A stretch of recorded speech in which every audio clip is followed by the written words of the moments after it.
body is very complex. Okay, it's very interesting. We have a lot of joints. So here in the arm we have 3 joints. Okay. So all these 3 joints, look.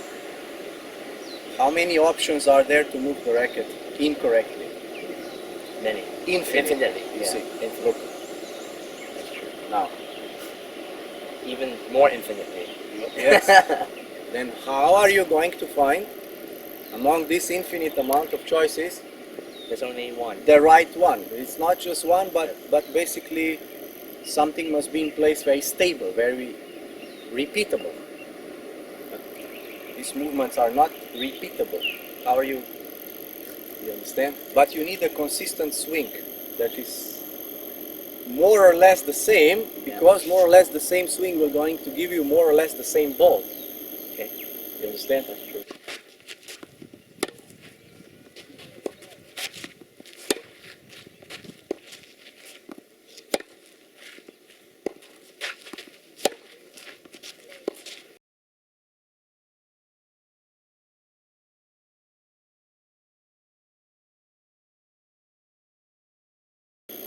Yes, so now we need to find a way, how do we put the body in these positions so that we find these swings. Okay, so now we do have one advantage, that's why I still have a job, right? We have one advantage if we use it as a coach or as a player, and that is feel. Okay. Feel and biomechanics. Now biomechanics sometimes a bit scary word, right? What does that mean? It's biological mechanics. You're an engineer, you understand. That's right, so you must look at your body like an engineer, and you look at it more like through bones, through skeleton, not through muscles. Okay, all right? Yeah. So you're thinking, how would my body move without muscles, like just a skeleton? How would it naturally move? How would the joints naturally move with no muscles or minimum muscles, just that everything is holding together, right? Yeah. So you see, okay, here's my arm. You think, how is the shoulder joint built, and how would the shoulder like to move? Without muscles. Yes. We only create rotations and swings. I don't know. Like this. Just like this, yeah, but wouldn't, sorry, I'm always imagining the skeleton just dropping, like the entire... Imagine the skeleton is standing, there's a minimum amount of muscles and ligaments. Okay, minimum, okay. It's standing there. Now what we can do is we can rotate the pelvis of the skeleton, and we let the arm swing. Okay, so the arm would like to go like this. The arm would not like to go like this. There's no muscle. Okay. The arm would like to go like this. And just hit the ball like that. So now we introduce rotation. I just hold the skeleton by the pelvis, and I rotate the pelvis of a skeleton while the arm is dangling. So the arm is going to start to make a certain shape. Like this. So that is like biomechanics. I'm working just with the mechanical structure of the body, right? Yeah. And so if I get my tennis technique as close as possible to the natural biomechanical movements of the body, I will struggle the least. I won't fight my body's natural, I won't fight physics.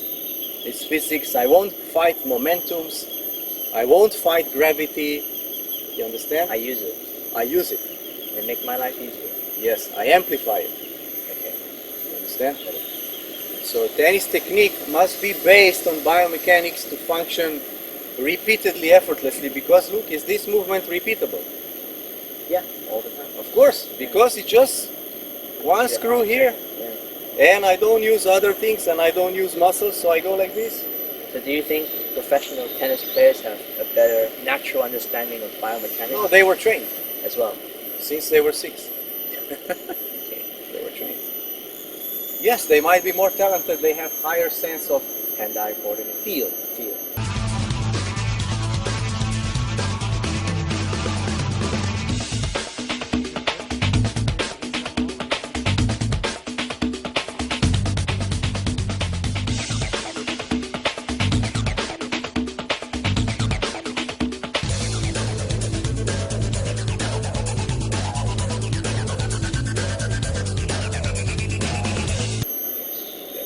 They feel better.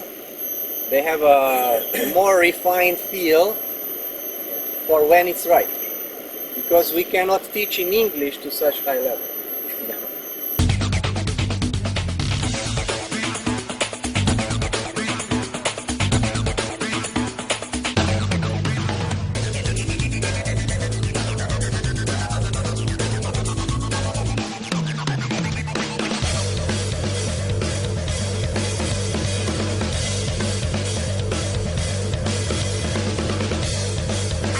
You understand? You just have to watch. So they can reach higher level because they sense that this, when they make a stroke and it feels like this, and then they make another stroke and they feel a small difference, they feel like this one's better. The difference minute. But because they have very high level of feel, that means they're talented. It is talent, yeah. It is something born, but we try to increase it through training. Then they feel the small difference and it's better. So it's the way they strike the ball. That's the difference. It's the way how they move their body. They swing, how they transfer energy into the ball, or how they transfer energy from the racket to the ball. They feel how to do it through their body. Better than someone ranked 1000. And better than a person who is not involved in sport. Much better. So they feel a higher level. So an analogy would be, let's say a blind person, right? They can read with fingers. Yeah. Braille. You cannot. Because you don't feel the dots. But if you practice long enough, you will feel. If you lose sight, you're going to practice, you will start to feel.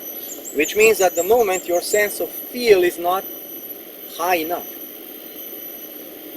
You understand? Yeah, I understand. You don't feel, they feel. Their sense of touch is a very, very high level, you know. You understand what I mean? I understand. So now apply this to the whole body. Okay. Apply this to the whole body. How well do you feel the hips? How well do you feel the shoulders? How well do you feel the connection through the core from hips to shoulders? How well do you feel the shoulder? How well do you feel the hand, the wrist, and so on? Huh? So through years of training, we develop this feeling players. Not in English.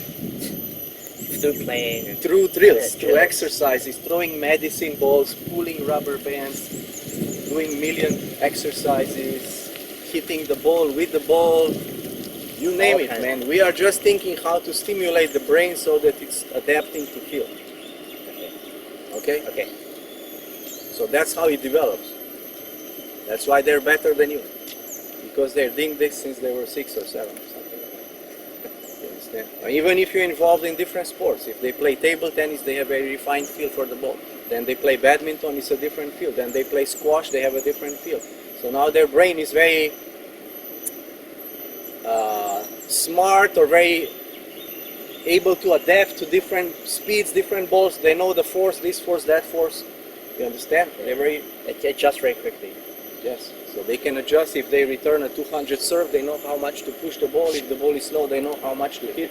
Because they have so much practice with adapting to different force, weight, ball, speed, and so on. You understand? They have, let's say, high level of adaptability. Very high, very refined, very precise.